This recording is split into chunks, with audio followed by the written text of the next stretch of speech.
comme promis, je vous fais aujourd'hui une capsule sur le satanisme et plus précisément sur le pédosatanisme qui est le sujet obsessif de l'époque. Et je voulais en dire quelques mots.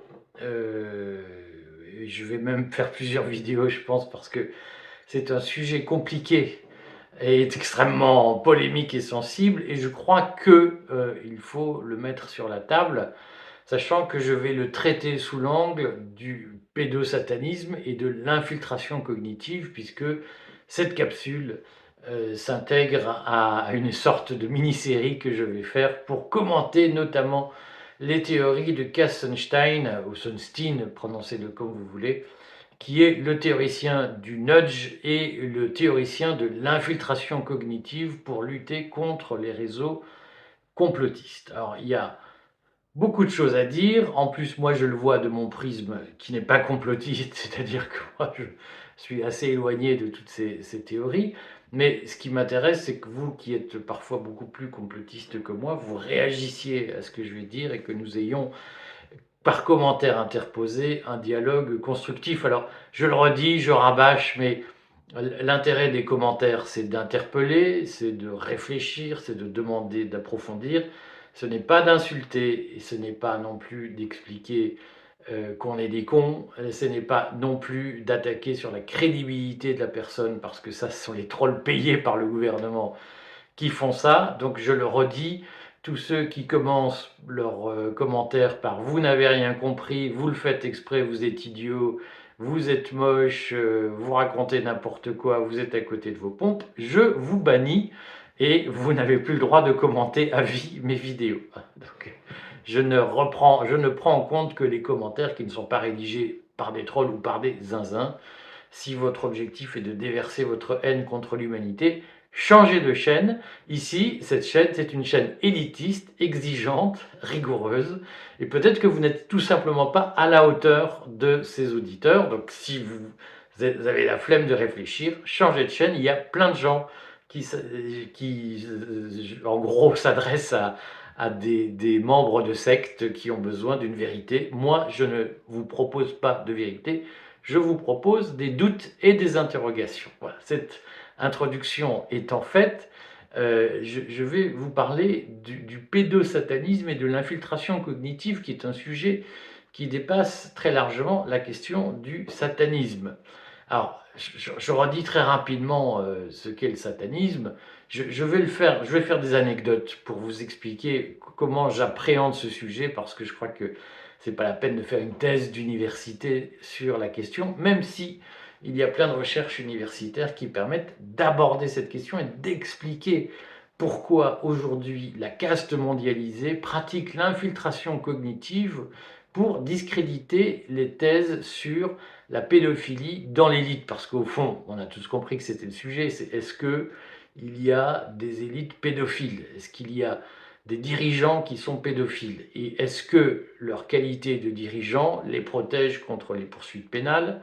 Et est-ce que, in fine, ils forment un réseau qui se tient les coudes et contient par des compromates, comme on dit, c'est-à-dire des menaces de révélation publique sur leur vie personnelle. On sait tous que c'est ça le sujet, et je vais essayer de l'aborder en soulignant d'abord que dans ce genre de questions, il faut vraiment d'abord se souvenir qu'il y a des renommées personnelles, des réputations personnelles qui sont en jeu, et donc il faut prendre les choses avec beaucoup de précaution, et il faut éviter ce réflexe du complotiste débile de base qui consiste à dire deux francs-maçons, deux juifs, deux pédophiles étaient à l'aéroport de Heathrow le même jour à la même heure, et il s'en est suivi une catastrophe, donc c'est bien la preuve que la catastrophe a été organisée ce jour-là par un complot ourdi par deux francs-maçons, deux juifs, deux pédophiles.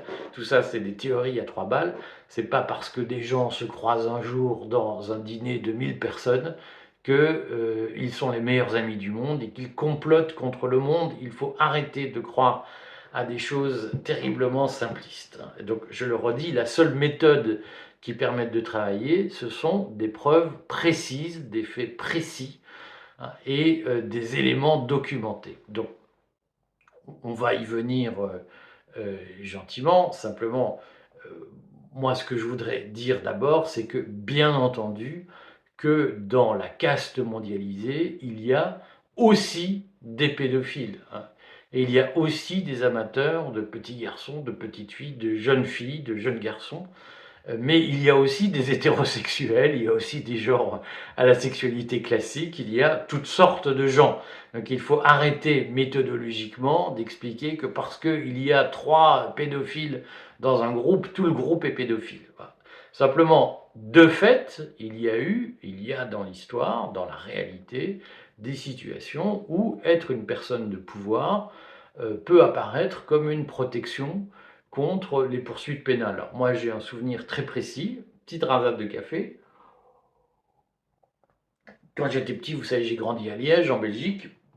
Il y avait un député social-chrétien, à dire centriste, hein, qui s'appelait Jean-Pierre Graffet, qui était ouvertement homosexuel. Ça avait été un pote de Jacques Brel. Et je me souviendrai toujours qu'un de mes camarades de classe, j'avais 15 ans, 16 ans, un de mes camarades de classe sortait en boîte, comme beaucoup de Liégeois, le vendredi soir, dans le quartier du Carré. Tous les Liégeois connaissent le quartier du Carré, et même des gens qui ne sont pas Liégeois le connaissent.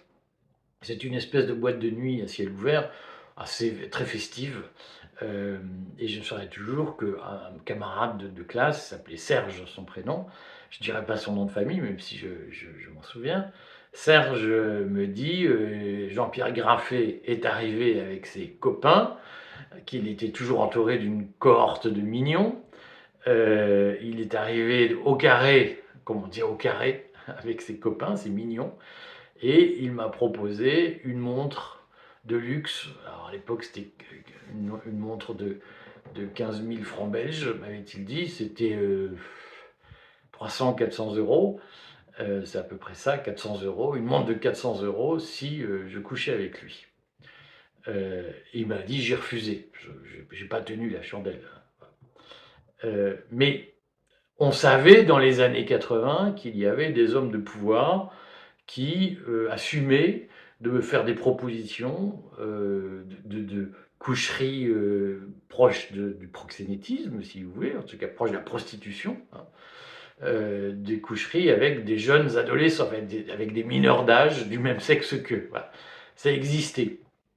On le savait, et on savait que Jean-Pierre Graffet avait plusieurs fois, il était avocat, député, et il avait plusieurs fois fait étouffer des affaires de parents de la bonne bourgeoisie liégeoise catho qui l'avaient attaqué pour détournement de mineurs, comme on disait à l'époque, parce que leur fils avait couché avec lui, probablement, j'imagine, j'en sais rien, contre des cadeaux ou des promesses ou des faveurs, des privilèges, comme ce que j'avais entendu dans la bouche de mon camarade de classe. Alors moi, j'ai pas tenu la chandelle, mais c'était de notoriété publique. Ça veut dire que l'idée que des hommes de pouvoir aient des relations sexuelles, parfois tarifées, avec plus ou moins tarifées, avec des mineurs d'âge du même sexe qu'eux, n'est pas une affaire nouvelle. Ça fait au moins 40 ans que ça existe, mais il suffit de feuilleter un peu les livres d'histoire pour savoir que c'est une histoire bien plus ancienne et que sur ce point, ça a toujours, d'une façon ou d'une autre, taraudé les hommes de pouvoir d'utiliser leur position privilégiée pour obtenir des faveurs sexuelles de leurs prochains. Et ça existe non seulement avec les mineurs d'âge, mais avec les adultes. Je ne vais même pas citer les affaires qu'on lit dans la presse, j'en ai une en tête d'un proche, d'une des personnalités importantes de l'Élysée qui a dit un jour à une de mes copines, en la raccompagnant chez elle, tu sais, je suis un homme influent, réfléchis bien. Donc ça fait partie d'une certaine habitude, d'un fonctionnement de la société qui n'est pas nouveau. La question, c'est de savoir pourquoi maintenant ça se transforme en théorie du pouvoir pédosataniste, c'est-à-dire comment des relations sexuelles entre un homme de pouvoir, par exemple, et un jeune homme de moins de 18 ans et peut-être même de moins de 15 ans, moyennant un cadeau, ça se transforme en un mythe de il y a une secte pédosataniste qui a pris le pouvoir et qui s'occupe des petits-enfants. Et pour arriver au pouvoir, il faut s'occuper des petits-enfants. Et donc moi, ce qui m'intéresse dans mon cycle de réflexion que j'entame avec vous, c'est pas est-ce qu'il y a des pédophiles, est-ce qu'il y a des satanistes, je vais dire quelques mots sur le satanisme. Ce qui m'intéresse, c'est pourquoi ce mythe du pédosatanisme, qui ne repose aujourd'hui sur aucune preuve, hein, mais qui est véhiculé par des gens très sérieux dans la vraie vie, pourquoi ce mythe est entretenu et pourquoi, au fond, il a une telle popularité. Et je voudrais citer quelques faits là-dessus, c'est-à-dire que la notion de pédosatanisme, elle a particulièrement pris vigueur le 8 mars 2023, je crois que c'était le 8 mars, lorsque Cyril Hanouna a reçu sur son plateau Gérard Fauré, qui est un gars qui prétend vendre de la drogue dans les beaux quartiers parisiens et qui explique qu'il y a du pédosatanisme, l'adrénochromie, etc. On boit le sang des enfants dans les milieux huppés de Paris. Et tout ça a rebondi ensuite sur une campagne sur Twitter qui a été très alimentée sur le pédosatanisme. Alors, ça a donné lieu notamment à un article du Monde, et c'est ça que je voudrais traiter aujourd'hui, un article du Monde de William Oduro, qui est spécialisé dans la défense des intérêts de la caste, sous prétexte de débunker les mensonges complotistes. Et William Oduro a fait un papier pour expliquer que la théorie du pédosatanisme est une théorie de complotiste. Et donc, il y a eu, à un moment donné, le 8 mars, la mise en place, j'allais appeler ça le plan Orsec de la diversion du pouvoir. Hein.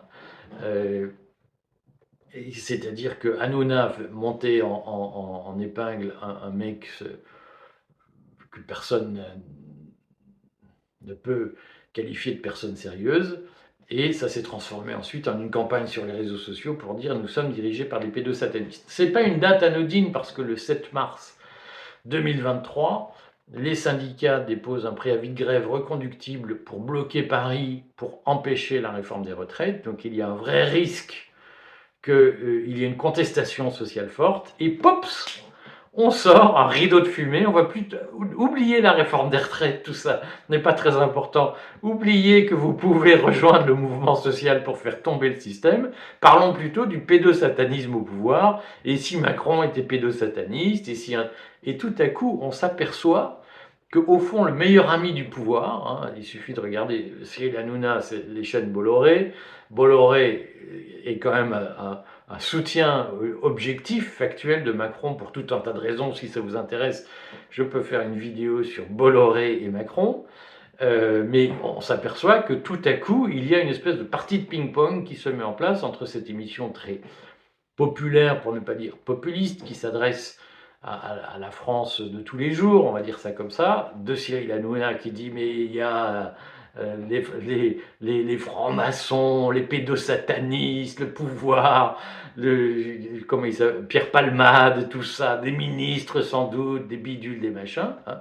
Et puis la partie de ping-pong sur les réseaux sociaux où on s'aperçoit que des influenceurs en apparence de la résistance, mais qui sont des soutiens bien connus du pouvoir, et des clowns accessoirement, se mettent à parler de pédosatanisme, et on s'aperçoit que sur les réseaux sociaux, ce sujet de diversion, ce rideau de fumée, vient faire écran pour faire oublier que, au fond, le pouvoir est en danger parce que les syndicats pourraient faire tomber le gouvernement avec une grève reconductible. Et donc, moi, ce qui m'intéresse, c'est de comprendre comment et pourquoi la contre-influence, l'infiltration cognitive théorisée par Kassenstein est capable de reprendre à son compte des théories sur les pédosatanistes, etc., et est capable de les retourner contre la résistance populaire elle-même pour mieux asseoir le pouvoir de la caste, puisque l'histoire, la suite de l'histoire, on la connaît,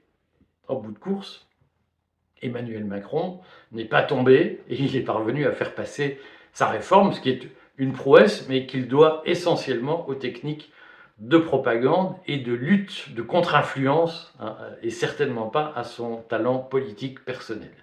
Si tant est que être capable de laminer l'opposition avec de la guerre psychologique, en quelque sorte, ne soit pas du talent personnel. On peut lui dire que le talent personnel de Macron est d'être incapable de faire passer une réforme, sauf à utiliser des techniques tortueuses qui contournent complètement le débat démocratique et qui sont des techniques de manipulation de l'opposition. Voilà. Moi, ce qui m'intéresse, c'est ce sujet-là. Je voudrais vous expliquer pourquoi, comment un Kassenstein a, par son article de 2007 de mémoire, 2009, sur l'infiltration cognitive dans un article dont je vous remettrai le lien sous cette vidéo, que j'ai commenté dans le Courrier des stratèges, vous pouvez vous y référer. Ce qui m'intéresse, c'est comment Kassenstein, dans son article Conspiracy Theories, est parvenu à théoriser et industrialiser, par exemple, l'utilisation de la notion de pédosatanisme pour asseoir le pouvoir au lieu de l'amenuiser. Alors, ce qu'il faut comprendre dans cette mécanique, mais je vois que je vais faire une vidéo très longue et qui va perdre beaucoup de gens. Ce que je vous suggère, c'est que je vous mets le paquet sur la table aujourd'hui, et puis vous le commentez, je répondrai aux commentaires. Ce qui me paraît important, c'est d'expliquer d'abord ce qu'est le satanisme ou le pédosatanisme. Alors, satanisme, d'abord, c'est le culte de Satan, hein, et chez certains de Lucifer. Alors, c'est une notion qui est en réalité une notion vide de sens, et passe-partout. Parce que moi, je me souviens, par exemple, au salon du livre de Chiré, auquel j'ai participé, qui n'est pas un salon d'extrême gauche, disons-le. Je me souviens d'avoir dîné à côté de l'abbé Cottard, qui m'a expliqué pendant tout le repas que j'étais luciférien. Parce que je suis partisan du doute, du libre examen et de l'esprit critique. Et je ne crois pas à la scolastique, je ne crois pas à la révélation de la vérité, je crois que dans la vie, on ne trouve pas des vérités, on les cherche. Voilà. Et on les cherche librement, c'est ma conviction. Et donc, il n'y a pas de gourou, il n'y a pas de Dieu qui nous dit « tu dois penser ci, tu dois penser ça ». Il y a des humains qui se démerdent comme ils peuvent sur Terre pour essayer d'avancer dans la nuit vers le jour. Ça, c'est être luciférien, c'est la croyance en un porteur de lumière à la portée des hommes. C'est l'idée que l'humain puisse porter sa propre lumière sans l'intervention de Dieu. Ça, c'est une théorie luciférienne qui est, par certains, assimilée à du satanisme. Alors, je recommande à tout le monde la lecture de l'encyclique de Léon XIII. Alors, tout le monde nous chie des pendules sur Léon XIII, le catholicisme social. Bon, c'est du pipeau. On en discutera un jour si vous voulez. Léon XIII est surtout, enfin, moins bien connu, mais il a fait une encyclique importante qui s'appelle Humanum Genus, qui doit dater de 1863-1864, où il dit que les droits de l'homme, c'est le mal, c'est satanique, hein, et que la vérité divine, c'est l'interdiction du libre examen individuel, c'est l'interdiction des droits de l'homme, parce que les droits de l'homme sont une invention des satanistes francs-maçons, et que le libre examen, la liberté de penser, est une invention des satanistes francs-maçons. Que les Lumières, c'est une invention des satanistes francs-maçons.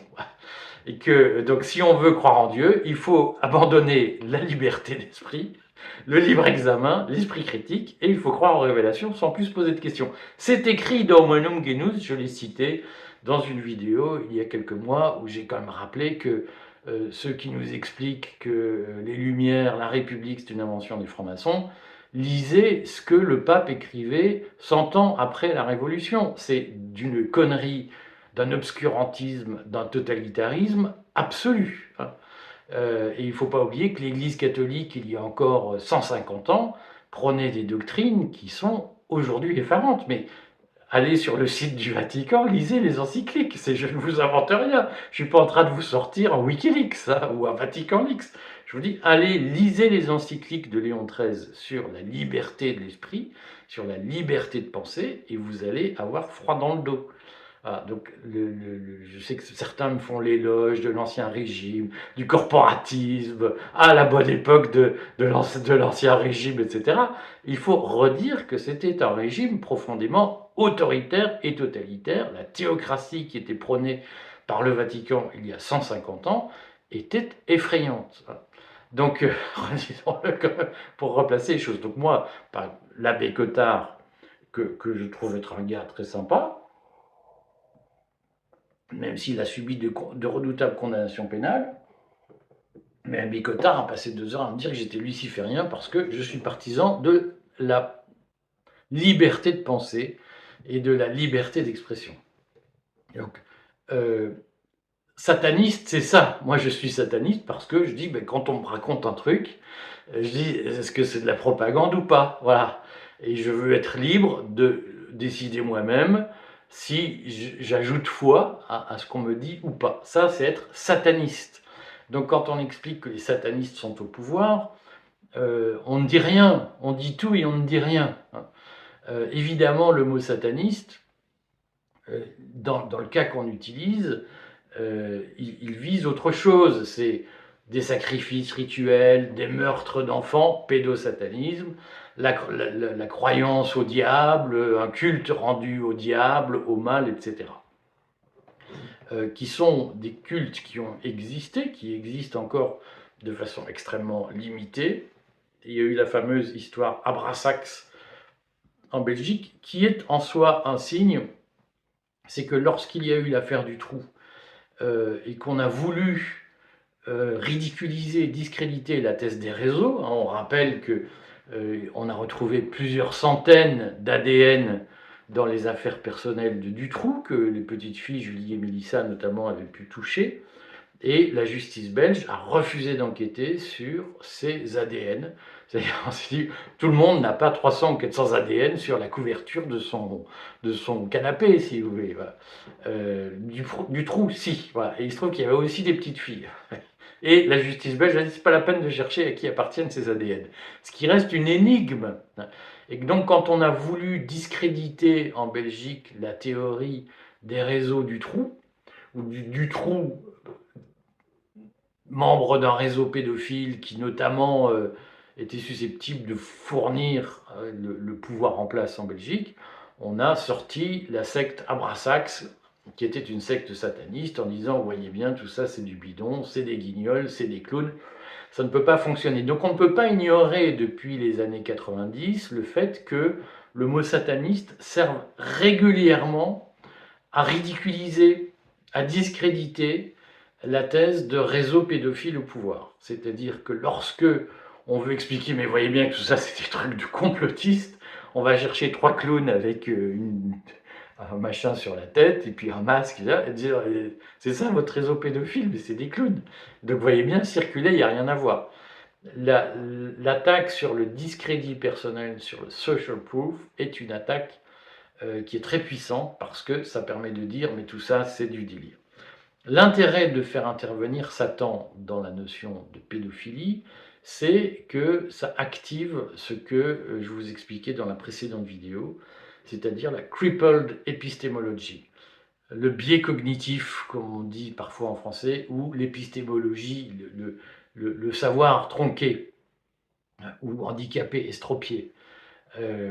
Cette théorie de la crippled épistémologie est une théorie qui s'est développée dans les années 2000, essentiellement dans la psychologie sociale américaine, et qui dit que le complotisme fonctionne sur un certain nombre de leviers, et notamment, à un moment donné, un biais cognitif qui consiste à se couper du monde et à se nourrir en permanence de la même certitude. Ce qui fait qu'un complotiste n'est plus capable de se raisonner lui-même, et que plus vous parlez à un complotiste, plus il devient complotiste. Et plus vous essayez de le raisonner, plus vous l'enfermez dans son complotisme. C'est le biais cognitif, on va appeler ça un biais cognitif. Et l'intérêt de faire intervenir Satan, il est double, notamment l'intérêt de faire une campagne sur le pédosatanisme avec des petits copains qui font la partie de ping-pong sur les réseaux sociaux. Cet intérêt, il est double. C'est que, premièrement, il active ce que, là aussi, Cass Sunstein, dans son livre sur la théorie du nudge, appelle le cerveau automatique, en quelque sorte, hein, le cerveau ordinaire, qui est le cerveau non réflexif, non rationnel, qui est ce qui vous permet de dire 2 plus 2 égale 4, vous y réfléchissez même plus, c'est une évidence, 2 plus 2 égale 4. Et quand quelqu'un vous dit 2 plus 2 égale 5, il a peut-être une démonstration scientifique impressionnante à vous proposer. Mais vous allez dire, c'est pas vrai, 2 plus 2 égale 4, je sais depuis tout petit, je me le répète tous les jours, donc c'est vrai. Voilà. Et cette utilisation du pilotage automatique, et qu'on oriente par des techniques de choix, par des techniques de manipulation. Cette utilisation est la base même de la théorie du nudge, et l'objectif est évidemment d'anéantir le cerveau réflexif chez les gens et de les mettre en position de ne plus fonctionner qu'en pilotage automatique, et donc de leur dire ne réfléchissez plus. Voilà. Ne vous posez pas la question de rejoindre le mouvement des retraites qui pourrait faire tomber Macron. Vous êtes entouré de pédosatanistes, c'est ça le vrai sujet. Et là, ayez peur de tout. Et quand on vous dit Satan te menace, donc il y a des théories de psychologie sociale, si vous voulez, je les développerai un peu sur la croyance religieuse et le complotisme, qui ont été pas mal menés dans la sphère occidentale, aux États-Unis, mais aussi en Europe, sur comment on active le fondamentalisme religieux avec des croyances complotistes, et inversement, comment les croyances complotistes sont liées au fondamentalisme religieux. L'intérêt de dire à un moment donné Satan est en jeu, c'est que, poups, ça inhibe la réflexion, et tout le monde se dit, oh là, attention, nous ne sommes plus dans la recherche rationnelle, nous sommes face à un combat du bien contre le mal nous menace et nous devons résister à la tentation. Et on bascule dans un rapport religieux au savoir, un rapport éthique, moraliste. Et là, tout à coup, on n'est plus dans la raison, on est dans la croyance, dans l'acte de foi et dans la volonté de résister religieusement à une puissance maléfique. Donc on fait glisser le débat vers autre chose. Et ça permet de manipuler les gens. C'est-à-dire que ça fait passer du côté de ce qu'on appelle l'épistémologie éthique, ou l'éthique épistémologique, qui consiste à dire, mais pour dire que quelque chose est vrai, il faut que ce soit moral. Et donc c'est une technique de manipulation qui a été théorisée, notamment à partir des années 90 aux États-Unis, dans la recherche sur l'éthique épistémologique. Si vous voulez, je ferai une vidéo pour en parler, même si c'est un peu abstrait, c'est quand même un sujet important. Et donc, quand un 8 mars, quand Hanouna reçoit un Gérard Fauré pour dire, qui dit, mais des francs-maçons égorgent les bébés, boivent leur sang, et ces francs-maçons sont des gens puissants qui tiennent le monde, on dit, parlez plus des retraites, le vrai sujet, c'est des bébés qu'on égorge. Regardez ce qui se passe à Gaza. La première théorie israélienne sur ce sont des monstres, c'est ils ont égorgé, ils ont décapité des bébés israéliens. Et donc la théorie de la décapitation des bébés est devenue une espèce de lieu commun de l'infiltration cognitive qu'on utilise pour anesthésier la capacité réflexive, la capacité critique des populations, et pour faire admettre n'importe quelle connerie propagandiste. Et là, la connerie propagandiste au mois de mars, c'était « Ne parlez pas des retraites, ça ne sert à rien ». Macron a bien joué. Son copain, en tout cas Bolloré, lui a servi la soupe en demandant à Hanouna, ou en autorisant Hanouna, à faire monter un guignol pour détourner l'attention. Et le système d'infiltration cognitive a bien fonctionné, puisqu'ensuite il y a eu une série de rebonds sur les réseaux sociaux qui ont trusté les hashtags sur Twitter, et donc qui ont permis de dominer le débat public avec cette question, au lieu de parler des retraites. C'était bien joué. Le deuxième intérêt de faire intervenir Satan, c'est que Satan, c'est le mal absolu. C'est l'égal de Dieu, c'est le Dieu du mal. Et face à lui, on ne peut rien faire. Et donc, le seul combat qu'on puisse mener contre Satan, c'est de prier, mais c'est certainement pas de faire de la politique. Et le message induit, évidemment, lorsque Gérard Fauré passe chez Cyril Hanouna, c'est ça sert à rien de vous battre contre les retraites. Vous avez Satan face à vous. Et Macron fait sans doute partie de ce réseau pédosataniste qui domine le monde. Et qu'est-ce que vous voulez faire contre Satan? Et ça, c'est un élément extrêmement puissant qui, de mon point de vue, explique depuis le Covid l'impuissance, la passivité des Français face à l'offense qui leur a été faite. Il y a eu une résistance contre le pass sanitaire. Mais cette résistance aurait été bien plus puissante si elle n'avait pas fait l'objet d'une infiltration cognitive relativement bien travaillée, qui a notamment reposé sur l'idée que Macron c'était Satan ou une secte satanique et que nous ne pouvions pas grand-chose contre lui à part prier. Et de ce point de vue, ils savent que je sais qu'un certain nombre d'influenceurs qui se présentent comme résistants parlent essentiellement du satanisme au pouvoir pour vous convaincre que vous ne pouvez rien contre eux et que ce n'est pas la peine de faire de la politique parce que le combat est perdu d'avance. C'est Satan que vous combattez. C'est-à-dire que ce n'est pas un homme de la cité, c'est une puissance supérieure. Et donc le combat est religieux. Et au fond, nous les humains, nous ne pouvons plus rien pour notre destin parce que les dieux sont intervenus dans notre vie. Et notre vie, c'est la tragédie grecque. C'est les héros qui se battent entre eux et nous, nous sommes juste des spectateurs passifs. Et je crois que de ce point de vue, l'infiltration cognitive a été assez bien montée. Et c'est pourquoi on utilise aujourd'hui très volontiers la théorie des réseaux pédosatanistes pour ces raisons que je viens de dire. C'est-à-dire qu'il y en a trois. Je fais la synthèse de ce que je viens de dire de façon désordonnée. Il y a la technique du trou. Pour être sûr de disqualifier toute velléité de savoir s'il y a vraiment un réseau sataniste, un réseau pédophile au pouvoir, on met des clowns qui en parlent et ça disqualifie le mouvement. C'est l'article de William Oduro dans Le Monde du 9 mars 2023 qui dit « Ah, Gérard Fauré montre bien que toutes ces théories sur les réseaux pédophiles, c'est des clowns qui les défendent. » C'est l'utilité première, c'est pour noyer le poisson, pour discréditer toute enquête sérieuse et rigoureuse sur la pédophilie dans les milieux, dans les cercles de pouvoir. On sort des clowns et on en fait quelque chose de risible, de diabolique, d'excessif, auquel aucun esprit sérieux ne peut croire. Deuxième utilité, pendant qu'on parle de ça, on ne parle pas d'autre chose. Troisième utilité, on se dit qu'on est face à des dieux d'une puissance surhumaine et que nous ne pouvons rien contre eux et que nous sommes juste condamnés à prier dans les églises, mais que c'est plus la peine de faire de la politique parce que la vie de la cité est impuissante face aux dieux. Et ça, l'intervention de Satan dans le débat public, c'est une très grande force de l'infiltration cognitive et c'est une très grande arme pour vous convaincre que vous ne pouvez rien pour changer le destin de la société. C'est l'arme absolue pour vous rendre passif. Je trouve que le truc est assez bien monté. Bon, je suis sûr que cette vidéo va faire couler plein de commentaires. Demandez-moi d'autres vidéos. Je vous ai redit la règle de modération des commentaires. Elle est sans appel et sans pitié.